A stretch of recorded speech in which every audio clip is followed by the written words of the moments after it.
जय बद्री विशाल दोस्तों, आज हम मानसून के दौर में ऋषिकेश से यात्रा शुरू कर रहे हैं और ये हम ऋषिकेश से अब आगे को बढ़ रहे हैं और कांवड़ यात्रा इस समय अपने पूरे उत्साह के साथ चल रही है। ऐसे में जगह जगह ट्रैफिक और मानसून का दौर चल रहा है, तो कहीं रास्ते ख़राब, कहीं कुछ। ऋषिकेश से जब आगे बढ़ो तो सबसे पहले ये ब्रिज आता है। ये एकदम नया बना है, बिल्कुल अलग टाइप का बना है। हर कोई इसे देख के उत्साहित होता है। ब्यासी और ऋषिकेश के बीच में जहाँ राफ्टिंग कैंप हैं उसी के आसपास ये बना है और इसके बनने से यहाँ पे नदी में सड़क डूब जाती थी और अब ये बन चुका है, तो यहाँ पे कोई दिक्कत नहीं होती है। इतना अच्छा ये बना है। यहाँ से जब आगे बढ़ते हैं तो आपको इस रूट पे हरिद्वार बद्रीनाथ की बसें सबसे ज़्यादा मिलेगी। और यहाँ से जब आगे बढ़ते हैं तो सबसे पहले ब्यासी, ऋषिकेश के बाद ब्यासी, और ब्यासी में रेलवे का प्रोजेक्ट ये देखिए ऊपर साइड बन रहा है। जब यहाँ रेल लाइन पूरी हो जाएगी फिर चारधाम की यात्रा बहुत आसान हो जाएगी और सड़क मार्ग जो बंद होते हैं उससे भी राहत मिलेगी। और ये आया ब्यासी। यहाँ पे भी आप लोगों को भोजन की व्यवस्था मिलती है। अच्छा सा भोजन, पहाड़ी भोजन यहाँ पे खाने के लिए मिलता है। ये ब्यासी का बाज़ार है और ये देखिए ऊपर साइड पूरा रेल का प्रोजेक्ट, रेलवे प्रोजेक्ट जो है पहाड़ों में। आप कर्णप्रयाग तक, आपको ऋषिकेश से कर्णप्रयाग तक रेलवे मिलेगी, उसी का प्रोजेक्ट हर जगह आपको दिखाई देगा। बन रहा है, बड़ी तेज़ी से बन रहा है और बहुत अच्छे से इसका काम भी हो रहा है। यहाँ से आगे आते हैं तो कोडियाला आता है। कोडियाला में भी आप चाय पानी या फिर रास्ता एकदम, यहाँ तक मानसून का दौर चल रहा है, रास्ता बिल्कुल ठीक है।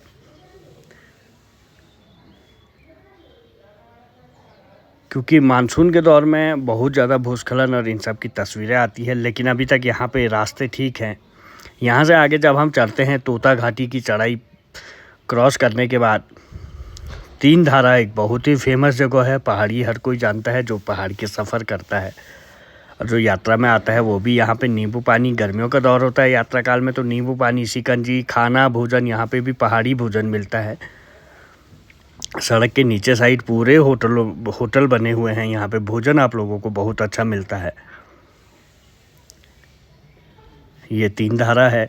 यहाँ पे तीन धारे बहते थे जिस कारण तीन धारा यहाँ का नाम है। और मूंग, ककड़ी, भुट्टे यहाँ पे आपको खाने को मिल सकते हैं। और यहाँ से जब हम आगे आते हैं तीन धारा के बाद अगला स्टेप होता है देवप्रयाग का, जहाँ पे कि अलकनंदा भागीरथी का संगम है। यहीं से दोनों नदियाँ गंगा बनकर आगे बढ़ती हैं और यहाँ बहुत भीड़ होती है संगम देखने के लिए। हर कोई सड़क किनारे खड़ा रहता है। और ये देवप्रयाग बाज़ार है। यहाँ पे पराठे और छोले बहुत पसंद हैं। हर कोई यहाँ रुककर चाय, छोले, पराठे खा लेता है। यहाँ से जब आगे बढ़ते हैं तो मलेथा और छोटे छोटे कस्बे आते हैं। उसके बाद बड़ा जो आता है वो कीर्तिनगर और श्रीनगर आता है, जो श्रीनगर में है, श्रीनगर, गढ़वाल। और अभी ये देवप्रयाग है। देवप्रयाग अपने आप में बहुत ही सुंदर जगह है और हर कोई यहाँ पे रुकता है। फिर आता है आपका कीर्तिनगर। ये कीर्तिनगर का एक पुल है। यहाँ से हम लोग नदी के इस तरफ आ जाते हैं। फिर हम लोगों का सफ़र, ये देखिए, हम लोग ये पुल पार करके अब हम, अभी तक हम नदी के इस तरफ चल रहे थे, अब हम नदी के उस तरफ चलेंगे, चाहे वो आप वापसी में हो चाहे आते समय हो।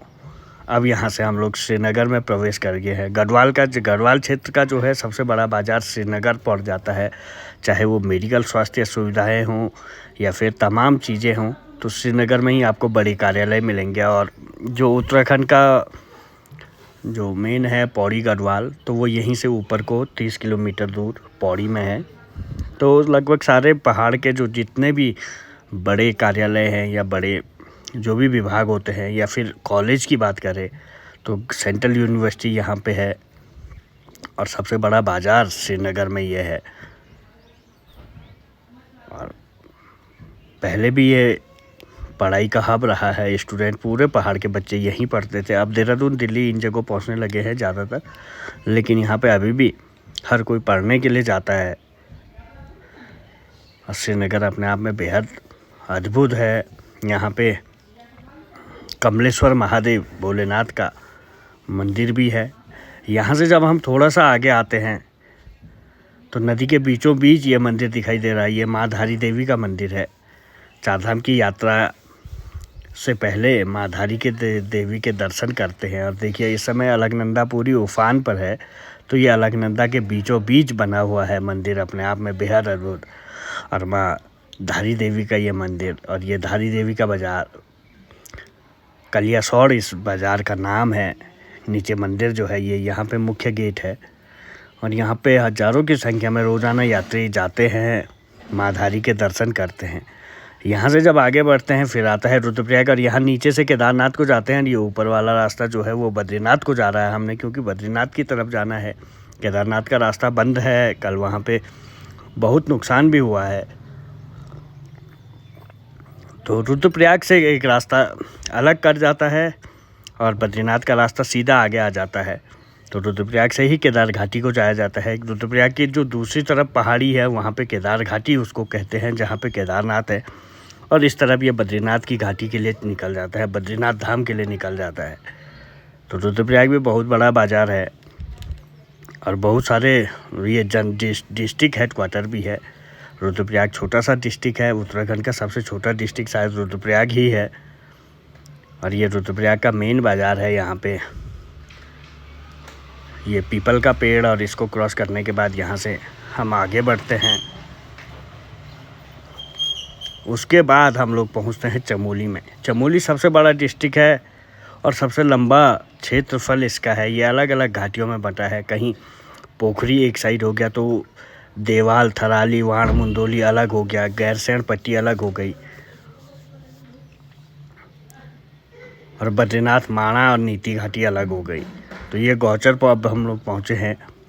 गौचर तक एकदम सड़क मार्ग ठीक है, क्योंकि दिन के समय पे पहाड़ों में बारिश नहीं है। ऐसे में जो रास्ते बंद होते हैं तो वो दिन तक खुल जाते हैं। फ़िलहाल अभी गौचर तक कहीं भी ऐसी स्थिति नहीं है जहाँ पे रास्ते बंद हो रहे हों।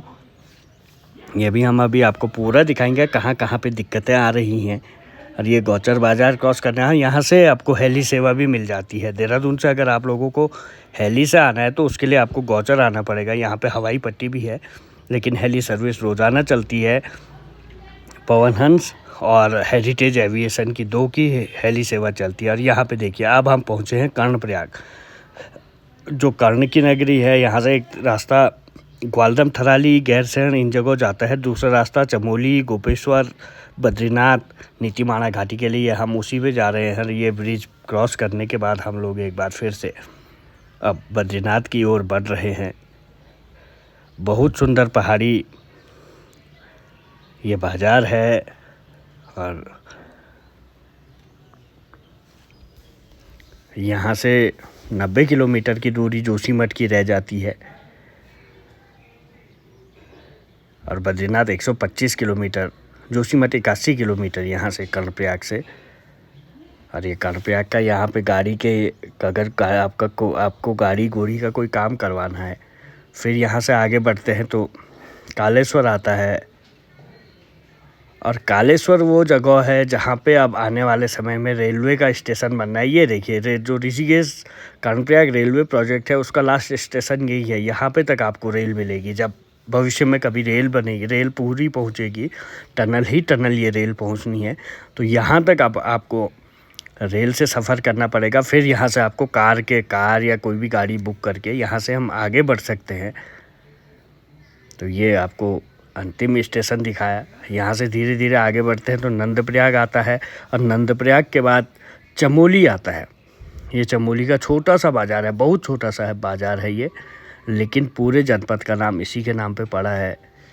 डिस्ट्रिक्ट हेडक्वार्टर यहीं से 12 किलोमीटर ऊपर गोपेश्वर को है, लेकिन हमको बद्रीनाथ रूट पे जाना है। सीधा हम बद्रीनाथ की ओर निकलेंगे।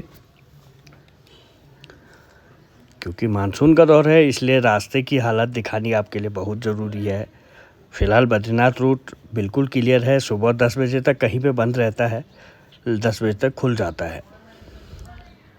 और ये यहाँ से हम लोग यहाँ से नीचे को गोपेश्वर की रोड गई और यहाँ से हम सीधा आगे माणा बद्रीनाथ की ओर बढ़े और फिर आता है पीपल कोटी। यहाँ पे आप चाय पानी, जब आप लोग ऋषिकेश से चलते हो तो यहाँ पे पहुँचने को आपको 6 से 7 घंटे हो जाते हैं या 5 से 6 घंटे हो जाते हैं। तो हर कोई यहाँ पे रुकता है, पेट्रोल भरता है, नाश्ता पानी खाना, या फिर आप रुक भी सकते हैं। हर कोई यहीं पे रुकता है ज़्यादातर यहाँ पे रुकने के लिए। और यहाँ से आपको आगे, चाहे वो आपको औली जाना है या फिर बद्रीनाथ जाना है, कहीं भी जाना है तो आपके लिए यहाँ पे बहुत बढ़िया रहता है। और पीपल कोटी से आगे बढ़ने पे अब हमको रोड की कंडीशन थोड़ी सी मानसून के दौर में बहुत दिक्कत लगेगी। यहाँ लगातार भूस्खलन हो रहे हैं, लेकिन खुल जाते हैं 10 बजे के बाद। 10 बजे तक सारे मार्ग खुल जाते हैं।